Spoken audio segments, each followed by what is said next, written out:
As a business owner and a marketer, you've probably heard the concept of you've got to be more transparent. But do you even really know what that means and how that's going to impact lasting client relationships, nurture your business growth? Well, we're here to answer those questions. So in this week's episode of The Growth Engineers, Atiba and I are going to dig deep into this concept of transparency and how you can utilize it to really move your business forward. So stay tuned.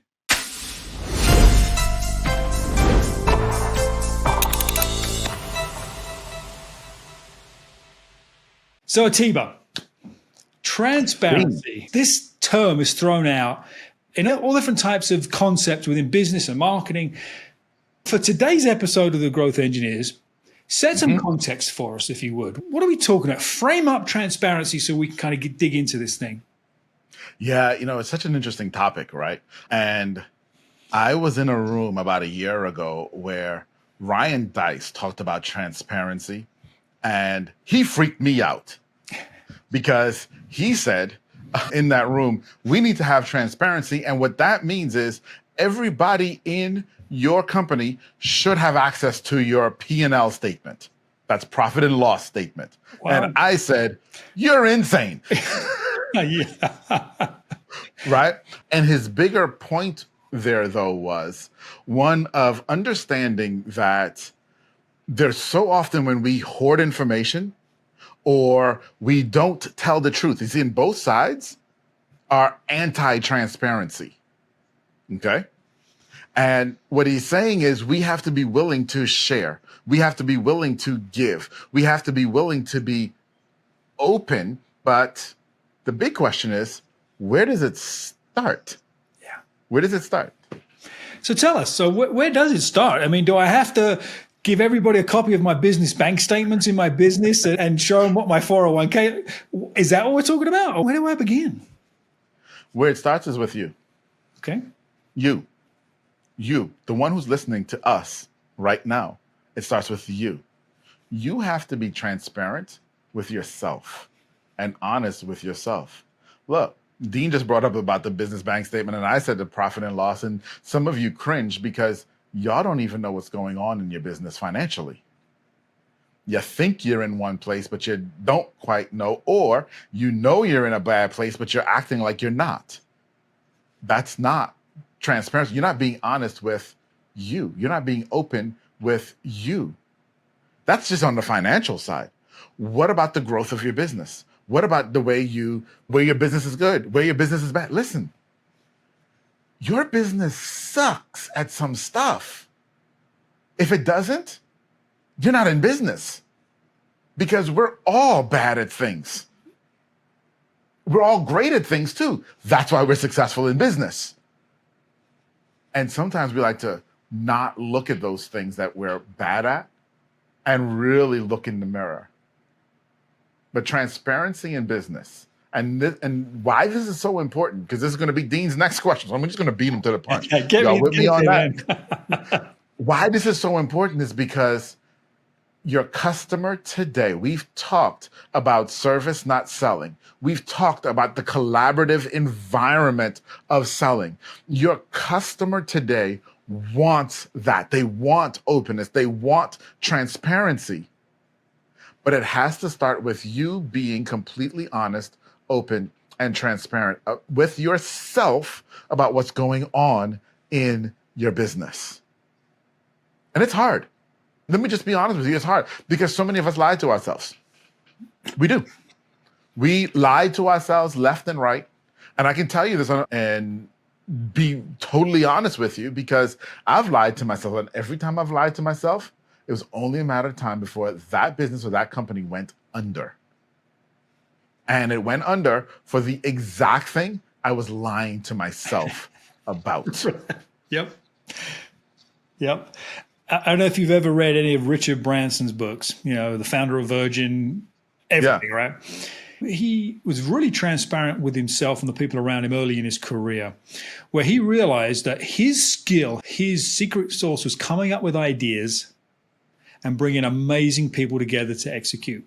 He was transparent with his team that he's not the marketing genius. He's not the sales genius. He's not the operations genius or the finance genius. He could dabble, but he was 100% transparent that his job was idea and bring a team together and then get out, Yeah. heck out the way.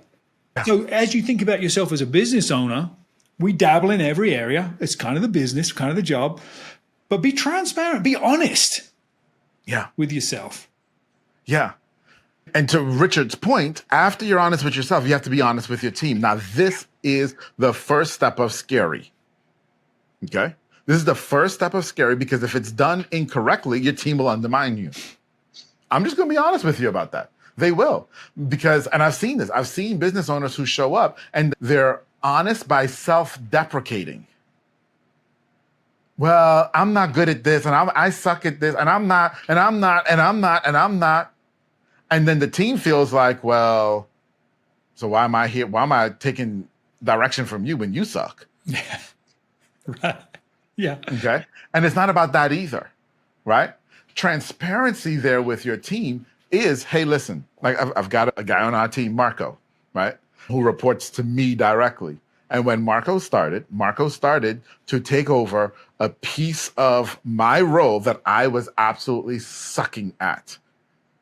I was the bottleneck. I was causing problems. The clients were unhappy. And it was my fault. Okay? And when Marco started, I said, Marco, I'm going to help you map this whole process so you understand. We have the whole process, and I'm going to show you where I'm involved in this process of the stuff that I do and I do really well and what I understand. Now, there are going to be some pieces that I'm not very good at, Marco, that when we hired you, we realized you were very good at. And so that's where we're going to come together and where you're going to pick up and take off from where I left off. Okay? It's a very different positioning, but it's also very transparent. And I remember Marco laughing so many times. He was like, I've never had a boss who told me where they were strong and where they were weak and where I fit in. Like, yeah, because that's called being transparent. We know where our roles are. We know how we fit. We know where we complement now. Okay? Transparency isn't abdication either. Nope. And sometimes we feel that way. And if you feel that way, go read the fantastic book, The E-Myth Revisited. Okay? You don't hire someone and just abdicate a role.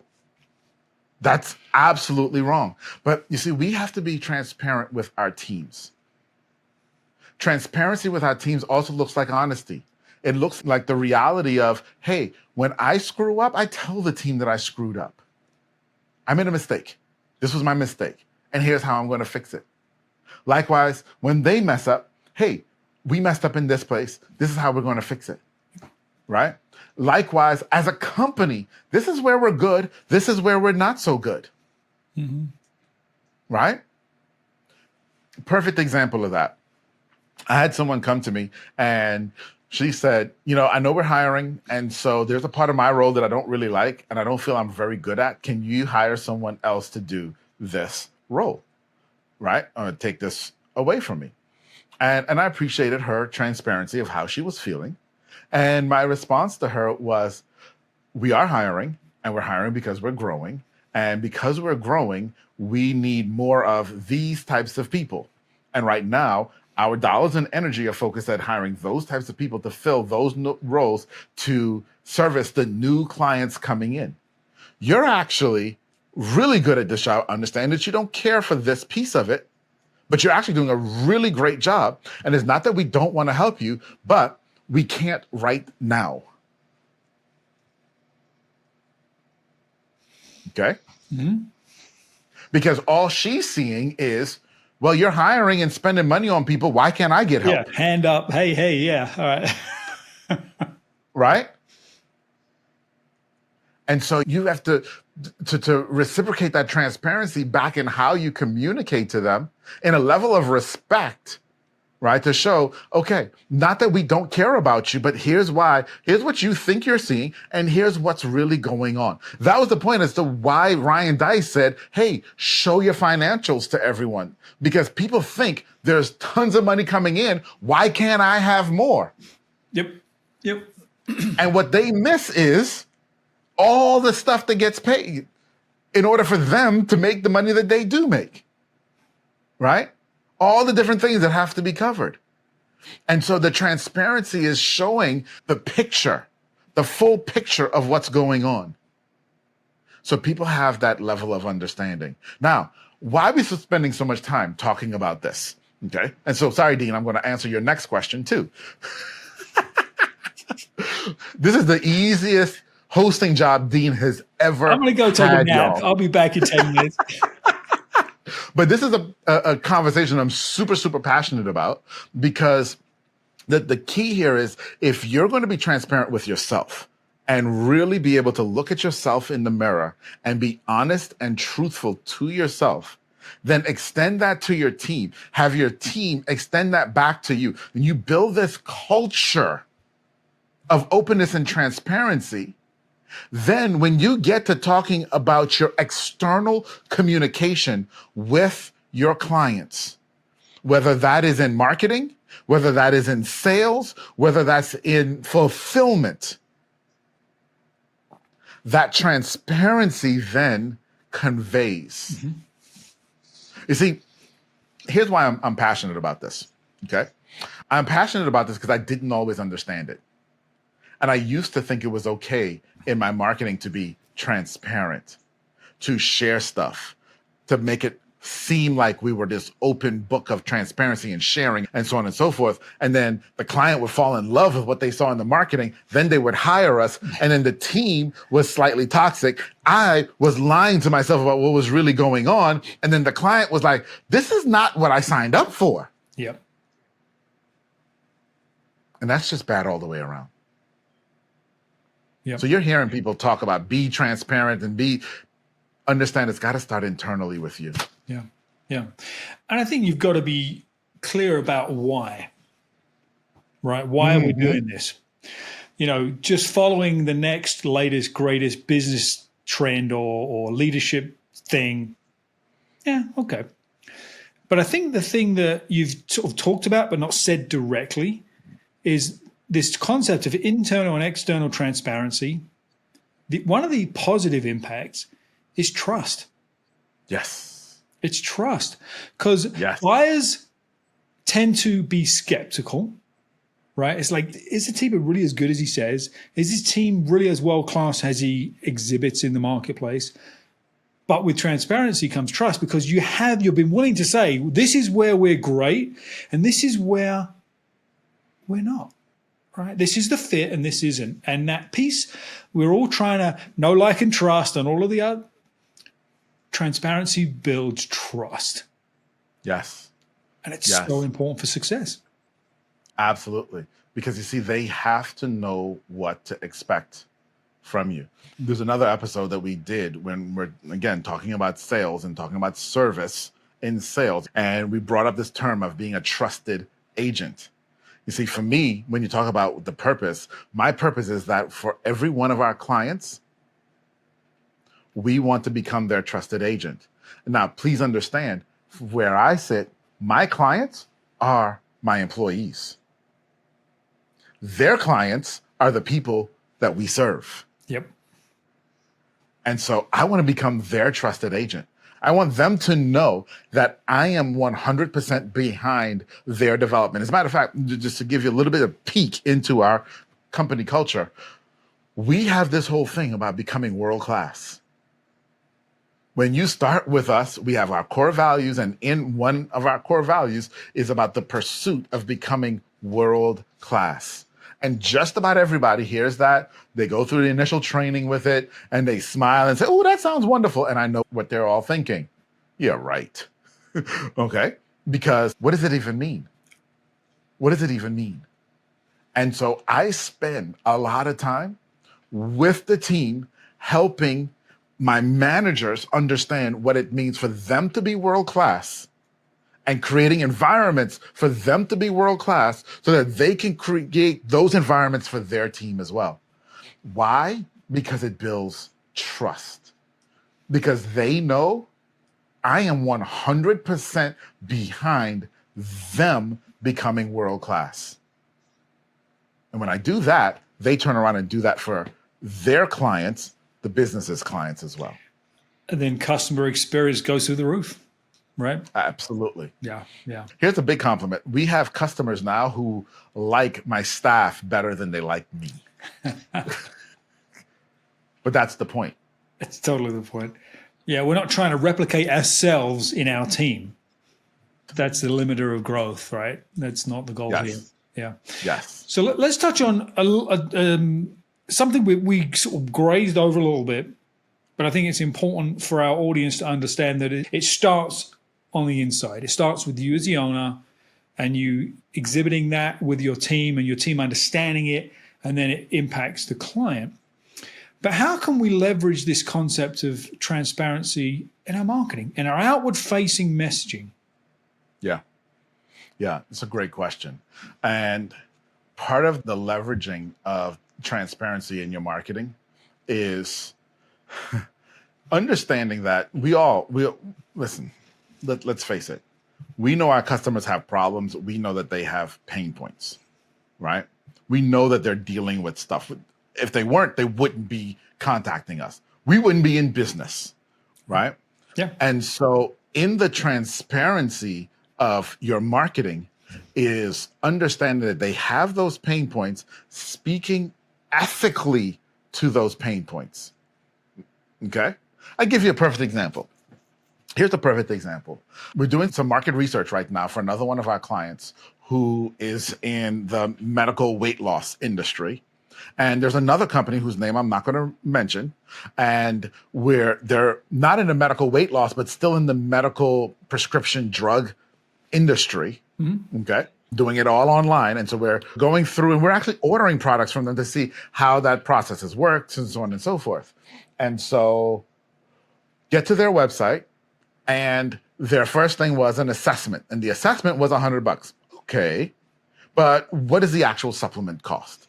Right? The actual prescription cost. So dug a little bit deeper and found, they said, oh, the prescription there are two different types, $90 a month or $120 a month. Okay, we've got that, right?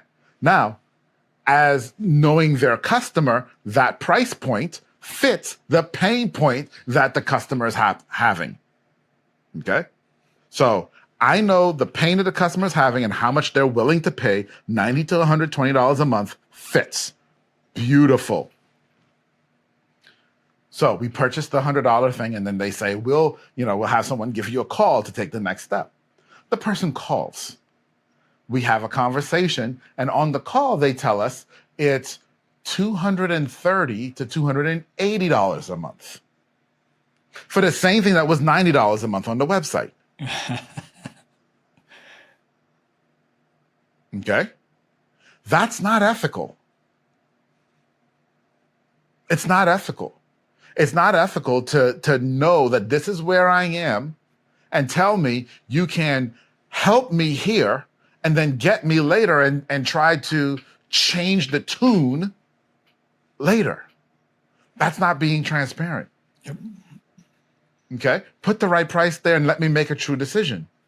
Oh, but I'm going to scare people away. Guess what? They weren't your ideal customer. And that's the key. You've got to stop chasing every customer and go after your ideal customer, because your ideal customer, number one, they want to work with you. Number two, they want to pay you. Number three, when they pay you, they're actually going to feel like they're not paying you enough. Yep. That's who you want to work with. And so when we're looking at our marketing, it's to talk to that person. Talk to your ideal customer. Don't talk to the general masses. We do video marketing, and one of the big coaching points that we have to help people with when they're on camera is talking to one person. Because so often you want to talk to everybody. What y'all need to do. No. What you need to do, because I'm talking to you directly.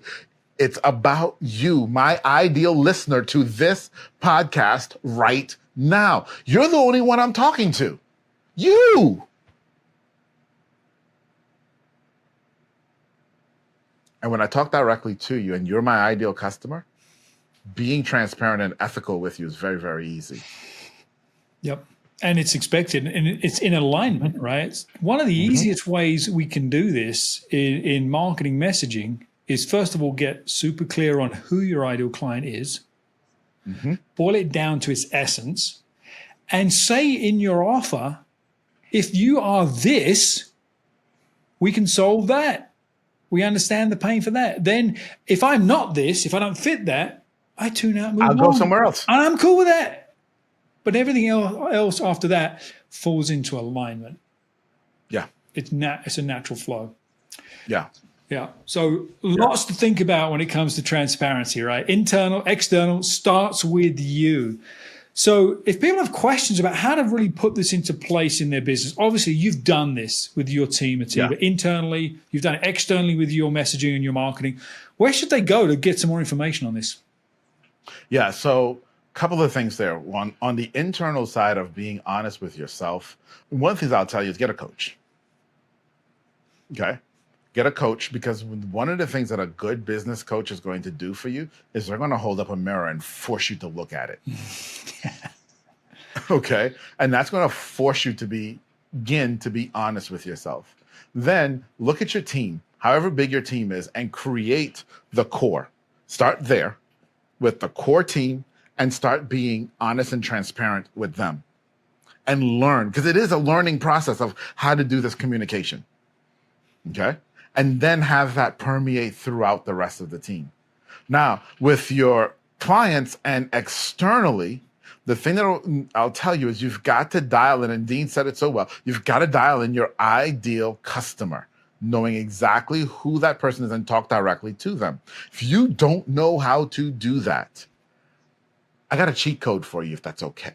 All right. And what I want you to do is go ahead and just comment in the comments down below and say, please send me the cheat code. We'll reach out to you and we'll get you an actual AI prompt that will help you define your ideal customer. Awesome. Do it. Don't wait.